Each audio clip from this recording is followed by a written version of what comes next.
PM Modi ने शनिवार को वर्चुअल 18वें रोजगार मेले में युवाओं को 61,000 जॉब लेटर बांटे। ये नियुक्ति गृह मंत्रालय, स्वास्थ्य और परिवार कल्याण मंत्रालय, वित्तीय सेवा विभाग, उच्च शिक्षा विभाग सहित अन्य विभागों में की गई है। रोजगार मेले का आयोजन देश के 45 जगहों पर किया जा रहा है। पीएम ने वर्चुअली संबोधन में कहा कि युवाओं को नए अवसर मिले, ये हमारा प्रयास है। देश भर के स्टार्टअप में महिलाएं आगे हैं। कई स्टार्टअप में तो वे हेड हैं। महिला स्वरोजगार की दर में 15% की बढ़ोतरी हुई है। पिछला रोजगार मेला 24 अक्टूबर 2025 को आयोजित किया गया था। प्रधानमंत्री ने 22 अक्टूबर 2022 को रोजगार मेले का पहला फेज शुरू किया था। अब तक 11 लाख से ज्यादा लोगों को रोजगार मिल चुका है। रोजगार मेला मिशन मोड पर। सरकारी भर्तियों को भी कैसे मिशन मोड पर किया जाए, इसलिए रोजगार मेले की शुरुआत की गई। रोजगार मेला एक इंस्टीट्यूशन बन गया है। भारत की युवा शक्ति के लिए नए अवसर बने, ये हमारा प्रयास है। हम कई ट्रेड एग्रीमेंट कर रहे हैं, इससे अनेकों अवसर आने वाले हैं। भारत पर दुनिया को भरोसा। भारत के स्टार्टअप इकोसिस्टम का दायरा बढ़ रहा है। देश में 2 लाख रजिस्टर्ड स्टार्टअप में 21 लाख युवा काम कर रहे हैं। भारत की इकोनॉमी तेजी से बढ़ रही है। आज भारत पर जिस तरह दुनिया का भरोसा बढ़ रहा है, इससे अनेकों संभावनाएं पैदा हो रही हैं। ऑटो इंडस्ट्री तेजी से बढ़ रही है। 2025 में 2 व्हीलर की बिक्री 2 करोड़ के पार पहुंच गई। आयकर और जीएसटी कम होने से लाभ हुआ। देश में बड़ी संख्या में रोजगार का अवसर पैदा हो रहा है। स्टार्टअप में महिलाएं भी आगे। आज 8,000 से ज्यादा बेटियों को नियुक्ति पत्र मिले। महिला स्वरोजगार की दर में 15% की बढ़ोतरी हुई है। आज कई स्टार्टअप में महिला डायरेक्टर हैं। गाँव के कई रोजगार में महिलाएं हेड कर रही हैं।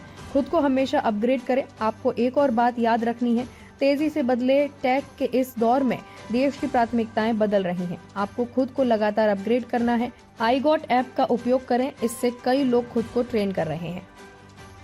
साल 2026 का आरंभ आपके जीवन में नई खुशियों का आरंभ कर रहा है। इसके साथ ही जब वसंत पंचमी कल ही गई है, तो आपके जीवन में भी ये नई वसंत का आरंभ हो रहा है। आपको ये समय संविधान के प्रति अपने दायित्वों से भी जोड़ रहा है।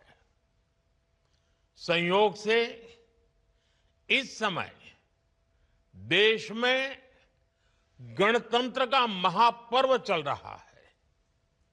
कल 23 जनवरी को हमने नेताजी सुभाष की जयंती पर पराक्रम दिवस मनाया और अब कल 25 जनवरी को राष्ट्रीय मतदाता दिवस है।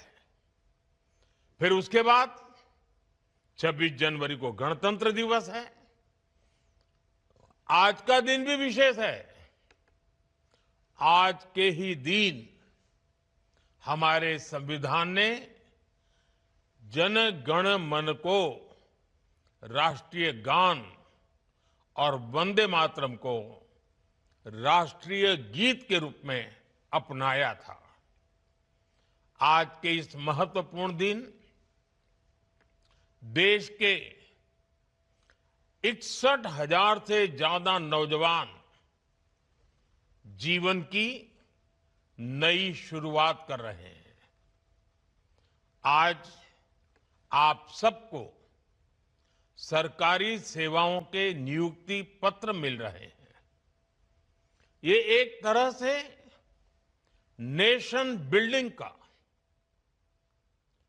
इनविटेशन लेटर है। ये विकसित भारत के निर्माण को गति देने का संकल्प पत्र है।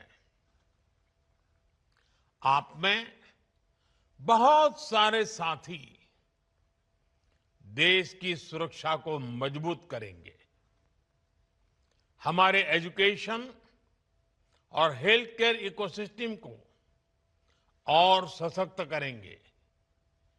कई साथी वित्तीय सेवाओं और एनर्जी सिक्योरिटी को मजबूती देंगे, तो कई युवा हमारी सरकारी कंपनियों की ग्रोथ में महत्वपूर्ण भूमिका निभाएंगे।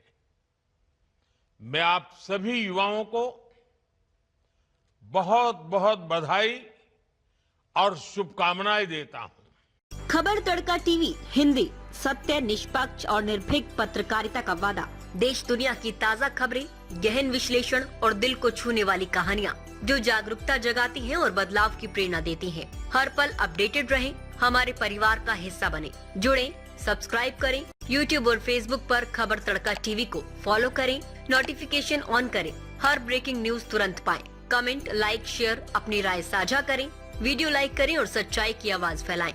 हमें फॉलो करें YouTube, Facebook, Insta, LinkedIn, x पर और वेबसाइट है रहnews.com। आपके समर्थन से सच्चाई की आवाज और बुलंद होगी। आइए जागरूकता की इस यात्रा में साथ चलें।